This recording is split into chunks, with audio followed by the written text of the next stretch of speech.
BRS నాయకులు Congress party ఏం చేస్తలేదు, పాలన అంతా ఏమో చేస్తుంది, రోడ్లని బురదమయమైనవి, నాట్లేసుకొనికే పని చేస్తాయి, నడవడానికి పని చేయని చెప్పి నాటేస్తావురు. అయ్యా, బీఆర్ఎస్ నాయకులు నేను అడుగుతా ఉన్నా, మీరు ఒక స్థాయిలో 10 సంవత్సరాలు ప్రభుత్వం నడిపిర్రు, ప్రభుత్వంలో మీరు భాగస్వాములు అయినారు. మీ యొక్క మల్లారెడ్డి గారు ఎమ్మెల్యేగా అయి ఒక మంత్రిగా అయి మేడ్చల్ నియోజకవర్గం నుంచి ప్రాతినిధ్యం వహించారు, మేడ్చల్ పట్టణానికి ప్రాతినిధ్యం వహించారు. ప్రాతినిధ్యం వహించి గత 5 సంవత్సరాలు మంత్రిగా చేసి ఏమి రివ్యూ చేయాలో ఏం చేయాలో నేర్చుకున్నాడు తెలుసు. కానీ ఎమ్మెల్యే అయిన తర్వాత ప్రజలకు ఏమి కావాలి, ఇక్కడ కాంగ్రెస్ పార్టీని గెలవనీయకుండా నాకు ఓట్లు వేసిర్రు, నేను ఏమి చేయాలి, ప్రజలను ఏ విధంగా ముందుకు తీసుకుపోవాలి అని గ్రహిస్తలేడు. మీరు కనీసం మీరు తెలిసిన పాలకులైనా మాజీ ప్రజాప్రతినిధులు మీరు పోయి, అయ్యా ఎమ్మెల్యే గారు, అక్కడ కాంగ్రెస్ పార్టీని ప్రాతినిధ్యం లేదు, మనది ఉంది, రాష్ట్రంలో ప్రభుత్వం నడుపుతూ ఉన్నారు, కానీ మనం ప్రజలకు జవాబుదారీగా ఉండాలని చెప్పి ఆయన ఇంటి ముందు పోవాలి, ఆయన ఇంటి దగ్గర మీరు పోవాల్సిన బాధ్యత ఉంది, ఆయన ప్రశ్నించేంత బాధ్యత మీకు ఉంది. కానీ రాజకీయ లబ్ధుల కోసం ప్రజలలో మంచి ఆదరణ పొందుతున్న కాంగ్రెస్ ప్రభుత్వాన్ని వస్తుందని కాంగ్రెస్ పార్టీ మీద బురద చల్లే విధంగా మీరు రోడ్ల మీద నాట్లేస్తూ ఉన్నారు. కానీ ప్రజాపాలనలో రేవంత్ రెడ్డి గారి అధ్యక్షతన, మహేష్ గౌడ్ గారి రాష్ట్ర అధ్యక్షతన పార్టీ నిర్మాణం జరుగుతూ ఉంది, పార్టీ పదవులు అందరికీ ఇస్తూ ఉన్నాం. రేవంత్ రెడ్డి గారు తెలంగాణ రాష్ట్రాన్ని భారతదేశంలో అగ్రగామి రాష్ట్రంగా తీర్చిదిద్దడానికి పూనుకొని ఎన్నో సంక్షేమ అభివృద్ధి పథకాలు తీసుకొచ్చి ప్రజలకు చేరువైతా ఉన్నారు. మీకు ఇది మింగుడు పడడం లేదు. భారతదేశంలో రాష్ట్రంలో ప్రతి సీఎం గారు పోయి మోడీ గారిని కలిసిరు. గత 10 సంవత్సరాల్లో కేసీఆర్ కలిసిరా? ఒకసారి ఆలోచన చేయండి.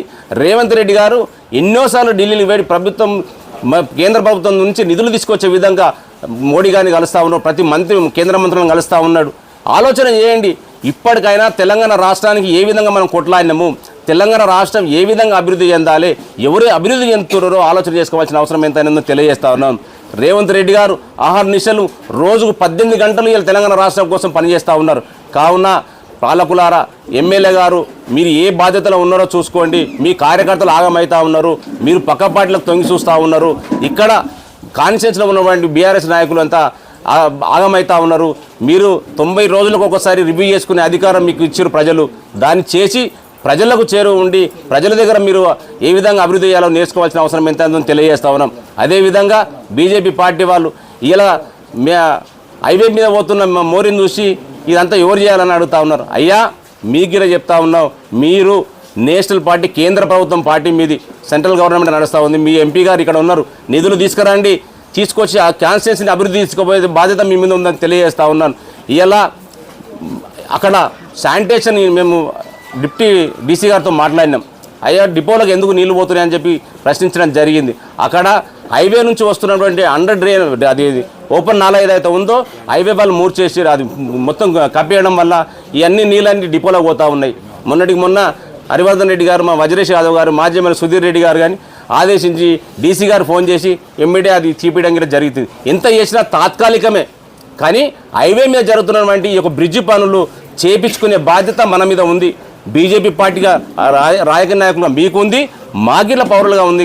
తప్పకుండా దానికోసం పాటుపడి ఆ యొక్క నాళాలను తెరిపించి డ్రైన్ బస్ డిపోలో పోకుండా చూసే బాధ్యత మన మీద ఉందని తెలియజేస్తా ఉన్నాం.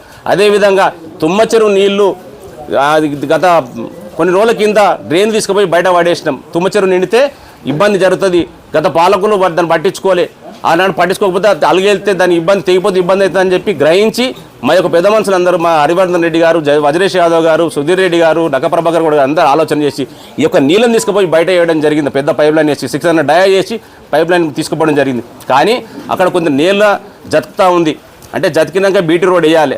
ఈ వానకాలం జతికిన తర్వాత దాని బీటీ రోడ్గా శాంక్షన్ అయింది.